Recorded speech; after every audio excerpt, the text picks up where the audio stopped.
What's going on, guys? Carter here with Edged Mindset. We're taking a look at a Koenig ARIUS. Now, this video is probably the hardest video I've ever tried to shoot. This is the 5th time I've tried to make this video, and this guy is about to be packaged up and shipped off. So this is the last chance for me doing a video on this knife. And if I don't do a video on this knife, then this whole acquisition, in my opinion, is somewhat a complete waste, if that makes sense. The reason this is so difficult, and I'll just get it right off the bat, I don't like this knife. I don't like it.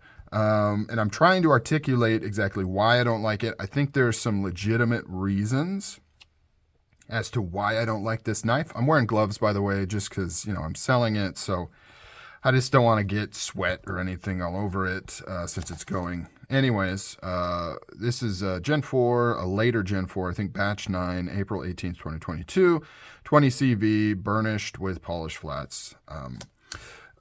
Where was I? So here it is, Koenig ARIUS. There's the little pouch or the cloth. Koenig ARIUS. I don't like this knife, and I think some of the reasons why I don't like it are legitimate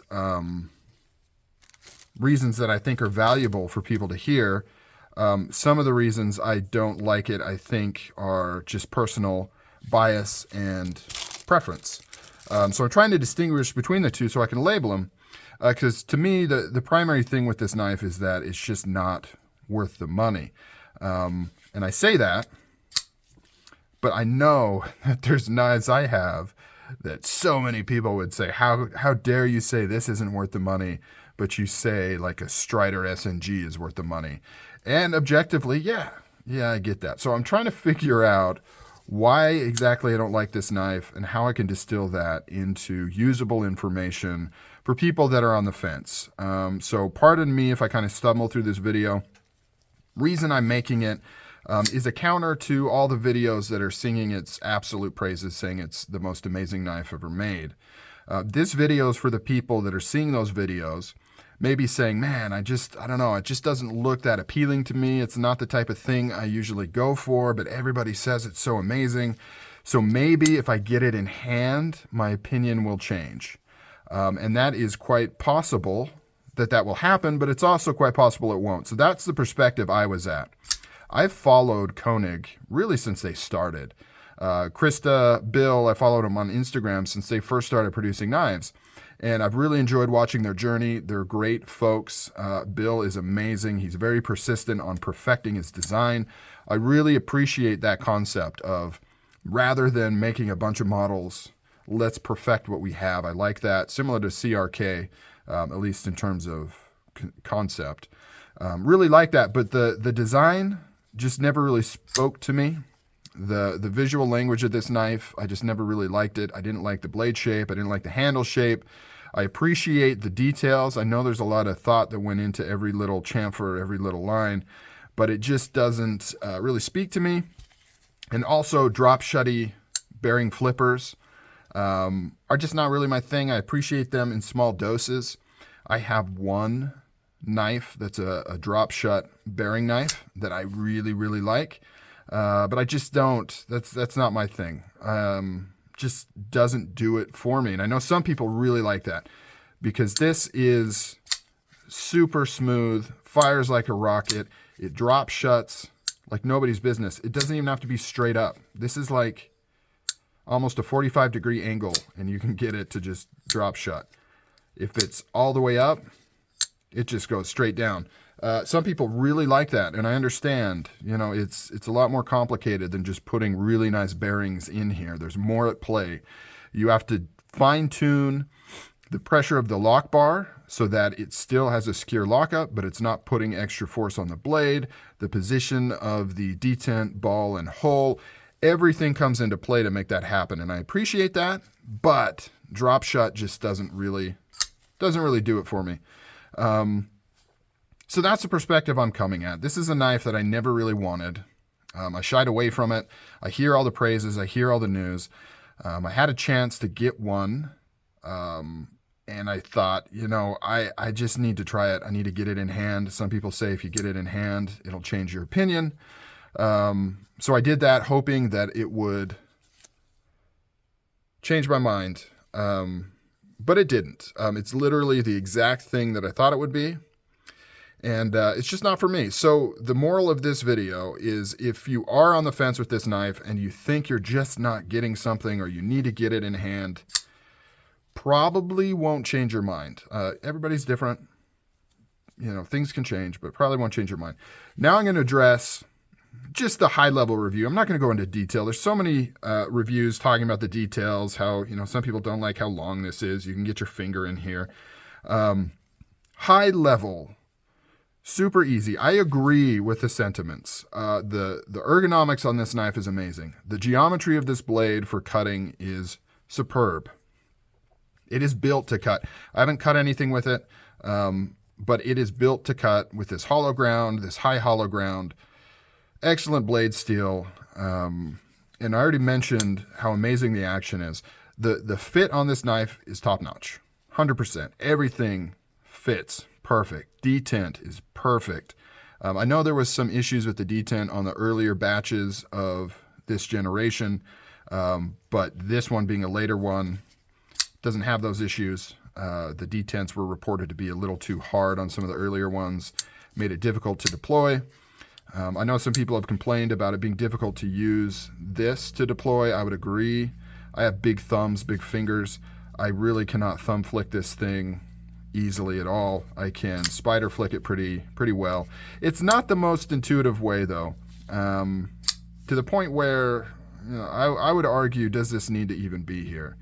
But anyways, that's getting into the weeds. Some people can flick it open. I think if you have smaller fingers, it's a lot easier to get in here and do it. If you have big sausage fingers like me, it's a little more difficult. In this model though, obviously the primary deployment method is the flipper, which works excellently well. Everything on this is, the fit is superb. Now the finish, I would say, is lackluster, and not as in any major issues with it. This is just very machine finished. And I forget who the reviewer was that went into detail. I watched it. I should have that here so I can shout it out. But I watched it, and he basically pointed out that he thinks a lot of people are misinterpreting machine marks for design decisions. And that's interesting. I wonder if that's the case, because I feel the same way. When I look at these scales, and they've gotten better. Some of the older versions of this were really bad. But you can see in the right light, you can see the machine marks, the horizontal machine marks that milled this out, and then they just sandblasted over the top of it. And his theory is that some people think that's a design choice, like he's done pinstriping, like micro pinstriping on the knife. No, it's machine marks, just like here. And it's like, yeah, you could look at this and say that looks kind of cool, and I get that. And maybe some of these younger guys that haven't been around from the old days when machining was more obvious, they don't realize that these are just milling marks left there. And he specifically left them because he's like, it looks kind of cool and it's easier than removing them. Along with everything else, backspacer, I mean, you just see machine marks all over this thing, which is fine, but not at this price point, in my opinion. And that's just me. You know, if you compare this to like a CRK does not have any evidence of a machine touching that knife. This one does. Even these polished flats here, these are just planing texture, and then they've ran through a quick polish on that. Some people see that and they think, oh, he's done some sort of micro texturing, like these little, that's just leftover machining marks, and then he has polished them up a little bit. Same with the blade here. Like you can see the machining lines, see if I can get it in the light here, of the grain of the blade there, and then it looks like he's taken it, yeah, you can kind of see there, and then he's just done a bead blast over the top of it. And then maybe did a quick polish on top of the bead blast. So I'm not saying like it's lazy or whatever. Like there's work here, right? Multi-finished blade. But just at this price point, doesn't scream luxury brand to me. Like This seems like a knife that could be produced by like zero tolerance, at least in terms of finish and materials. Now, zero tolerance has never tuned a knife to this level. The tuning on this thing is perfection. You know, the way it functions, the way everything comes together, how hard it fires, how smooth it is. ZT's never done anything like that, but in terms of the machining, I'm not impressed. I'm not impressed with the overall finishing of this knife. But that's just my opinion. Yours may vary, and some of this is driven by the aftermarket cost of these. If that wasn't the case, and that's what makes this hard. If that wasn't the case, if these knives, I think they retail for like $650, and then if you found them new in box on the secondary for like $500, $450, even $550, you know, it'd be a different tune. You know, you're playing in a different ballpark. So I'm trying to think when I say these things. It's hard when you talk price because retail is pretty high, but then the secondary adds on top of it. And so it really makes for a knife that I feel it's just overpriced for what you get. But that's just me. And like I said, I'm not the type of person that prizes the drop shutty smooth thing. So if that's something that you really prize, and I also don't have all the best comparisons on that. For all I know, this is really, the action on this thing is really so unique and so perfect that it makes it worth it. I don't know. I don't live in the drop shut flipper world. So take that, you know, huge grain of salt. I may just not have the context for what this knife has achieved because I don't pay that much attention to it, right? I've had some knives where, you know, you kind of shimmy it and it drops. And so when I see this, I think, yeah, it's a little smoother, but not a big deal. Maybe it is a big deal, and I'm just not, I'm not seeing it. The other thing, and it's more with this specific plain Jane, it's just too creamy looking, if that makes sense. It's just, for my aesthetics, it's just too, you know, you just have smooth titanium, and then you kind of have this really soft finish, and then the design is very soft. It's just very soft and like mild to me.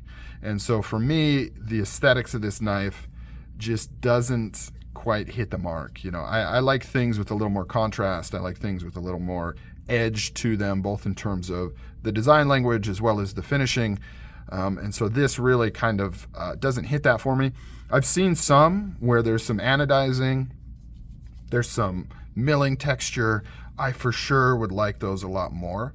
But after handling this, I don't think I would like it enough to ever get one. So a little bit of a learning lesson on the Koenig for me. I held it, I gave it a shot. I know some people speak super highly of this knife, but for me, it's just not it. And the point of this video isn't to rag on this knife. The point of this video is to kind of give this alternate voice. So people that just are like, man, I just don't know if I get it. It's okay. It's okay to not like the Koenig ARIUS, and it's okay to not want to get one of these. It's okay to think that they're overpriced. That's fine. I'm probably going to get destroyed in the comments, but it is what it is. That's my opinion in this knife. I am biased, 100% biased. I am not objective. I like things for weird reasons. I like things for nostalgic reasons. I like things for outdated reasons. But that's me. That's the point of having review channels, right? Is you say, okay, well, what does Carter think of this? I know what type of person he is. I know what type of stuff he likes. What does somebody with that background think of this knife? And this is it, right? Somebody else that's more modern, younger, into practical EDC, like softer designs, appreciates kind of that kind of stuff more, they're going to have a different opinion. There's plenty of those all over YouTube of people singing the praises of this knife for those reasons. I'm offering an somewhat alternate opinion on this. So that's it. Koenig ARIUS. I'm going to be shipping this up, sending it off to the new owner. I hope they can appreciate it and use this knife, or I don't know, whatever they want to do with it, more than I would have. Leave the comment down below. Did I do a fair enough job voicing my opinion without seeming too abrasive or seeming like I'm just bashing on a loved knife? That wasn't my opinion, or that wasn't my point. I just wanted to provide kind of an somewhat alternate take on this knife. I know I'm not the only one to do this, but it's definitely the minority of the videos out there on this knife. So let me know down below, did I do a good enough job there? Did I rag on it too much? Or I go too heavy on saying why I didn't like it? Let me know. Till the next video, catch you guys later.